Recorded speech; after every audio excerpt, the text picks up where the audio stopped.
Berikutnya tentang yang membatalkan. Ya, lanjut. Ya mani al-ula kismun yubtilu thawab as-sawmi lis-sawma nafsahu fala yajibu alaihi al-qidai wa tusamma muhbitatin. Atsani kismun yubtilu thawma wa kadzalika thawab in kana bi ghairi udhrin fayajibu fihi al-qidai tusamma mufattiratin. Al-qismul awal muhbitatu wa hiya ma tubtilu thawab ats-sawmi. Qala sallallahu alaihi wasallam kam min shaimin laisa lahu min siyamihi illa al-ju'u wal atashu.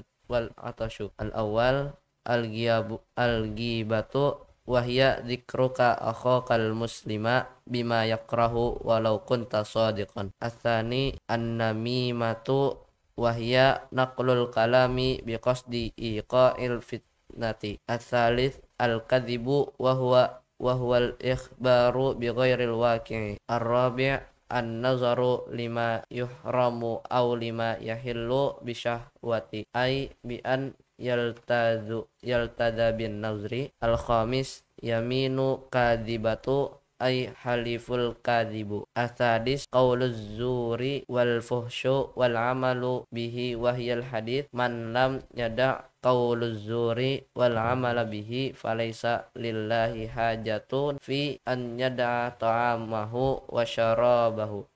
Sampai situ. Mubtilatus shaum, ya, perkara-perkara yang membatalkan puasa. Iya qismani, ada dua jenis. Yang pertama itu ya yubtilu thawabas shaum las sauma nafsah, membatalkan pahala puasa tapi tidak membatalkan puasa. Jadi cuma hilang aja pahalanya, puasanya tetap sah, tidak wajib mengqadha, ya, cuma nilainya 0, ya. Ini disebut dengan muhbitot. Kemudian kedua itu adalah yang membatalkan puasa dan membatalkan pahalanya kalau tanpa uzur.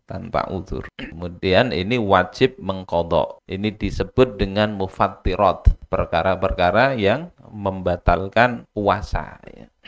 Nah, bagian pertama yang muhbitot, ya, itu ada di sini disebutkan 6. Batal puasanya tidak batal, tapi pahalanya yang tidak dapat. Nah, sebagaimana sabda Rasul yang diriwayatkan oleh Imam Ahmad dan Ibnu Majah, ya, kam min shaimin laisa lahu min siyamihi illal ju'u wal atash. Berapa banyak orang puasa? Artinya ini kam di sini artinya menunjukkan banyak.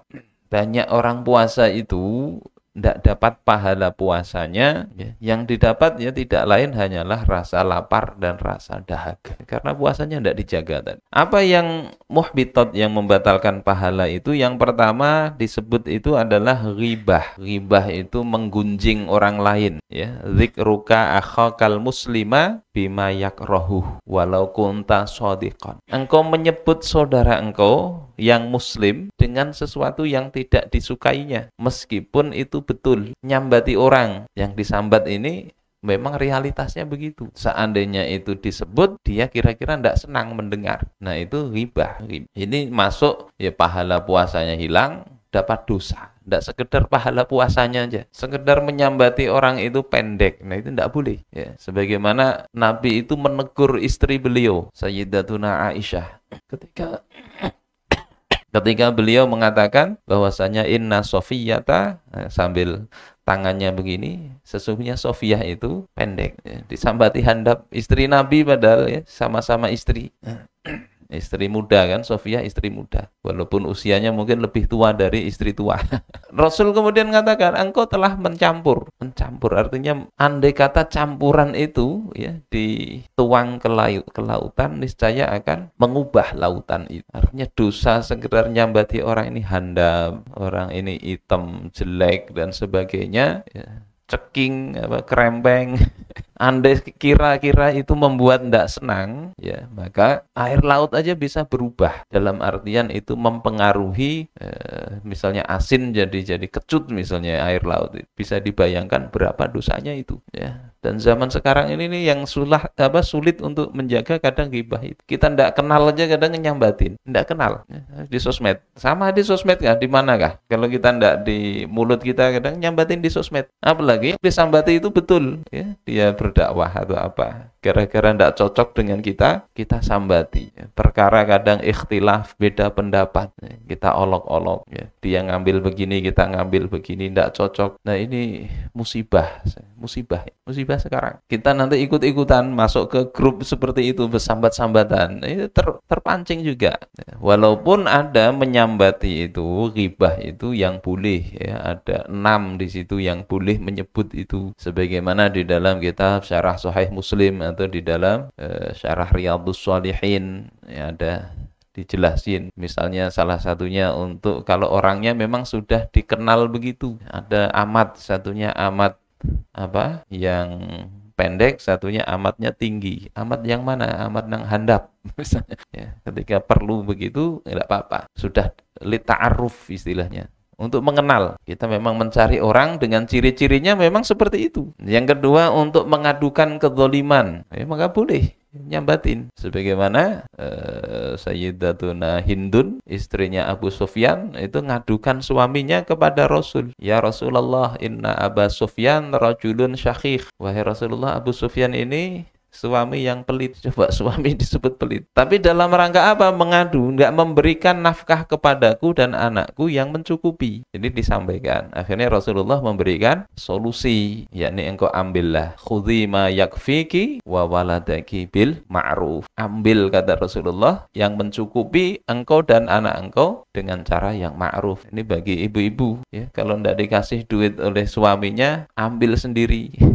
Ya, ambil sendiri. Tapi apa? Yang ma'ruf. Keperluannya apa? Ya, keperluan untuk makan, pakaian itu sesuatu yang memang kewajiban suami. Ya. Yang ma'ruf artinya yang sesuai dengan adat atau kebiasaan masyarakat di situ. Ya. Sehingga kalau biasanya makan yang masyarakat ya cukup sederhana ya cukuplah. Ya berapalah itu. Nggak harus yang makanannya di warung sederhana yang Padang itu.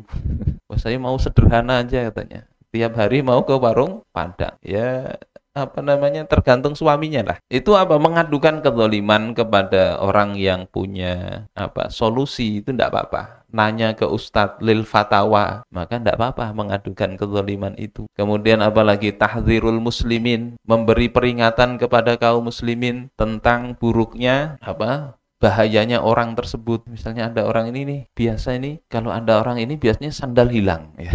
Ya, kemudian di masjid ada datang dia, kita sambat, pian mandak sandal di mana tadi Jar?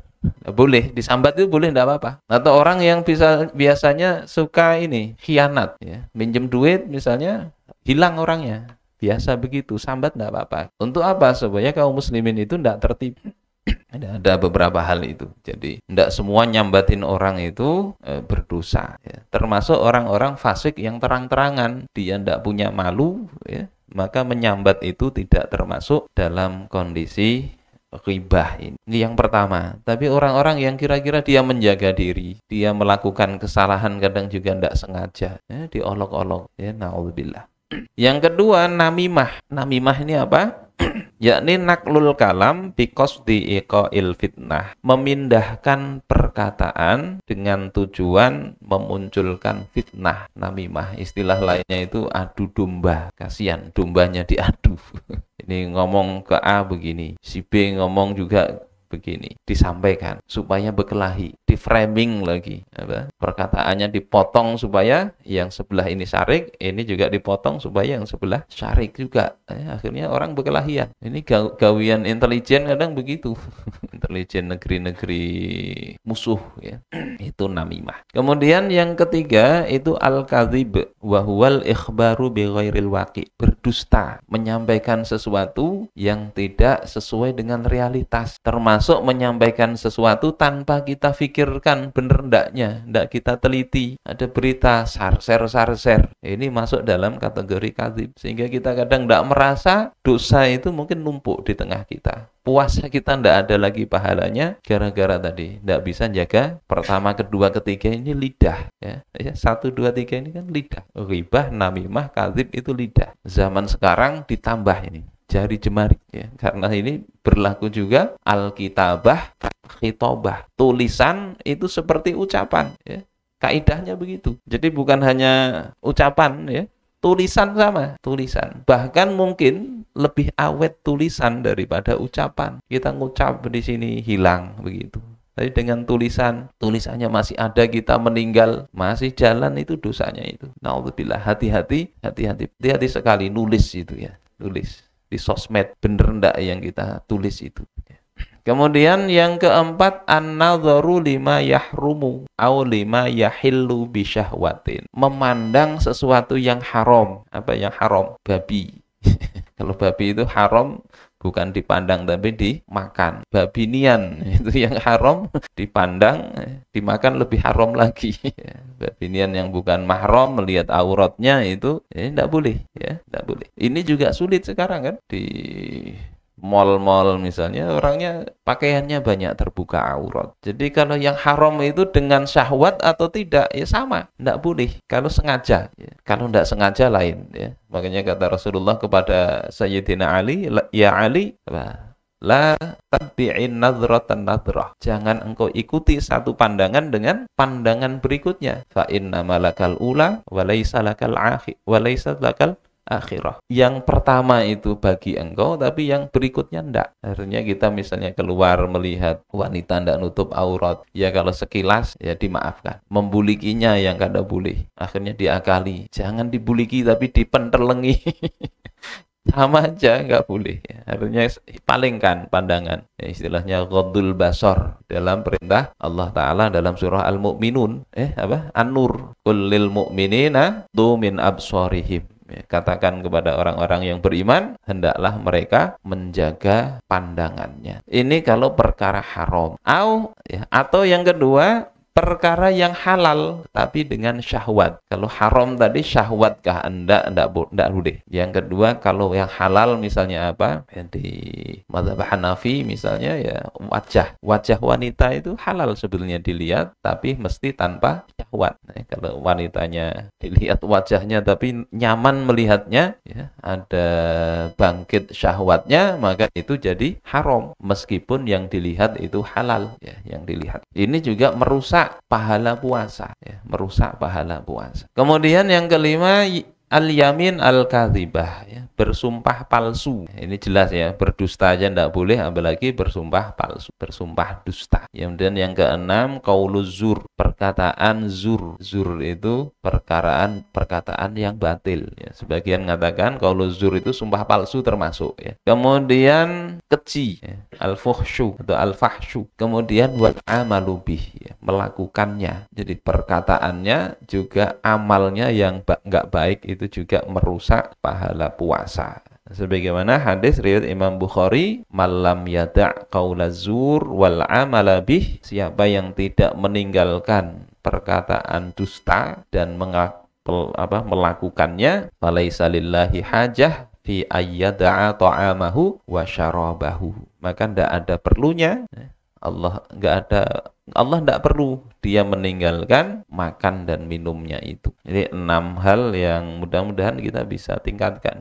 Tidak di bulan Ramadan aja sebetulnya ini. Di luar Ramadan hal-hal ini tidak baik. Tapi kalau puasa ada ini, ya, maka puasanya itu batal pahalanya. Ya. Yang kalau as-shaumu junnah, puasa itu perisai, maka perisainya itu bolong dengan adanya perkara-perkara ini. Sehingga kalau misalnya setan itu dibelenggu, tidak bisa ganggu lagi misalnya. Itu kiasan, ya, karena ada perisainya masih.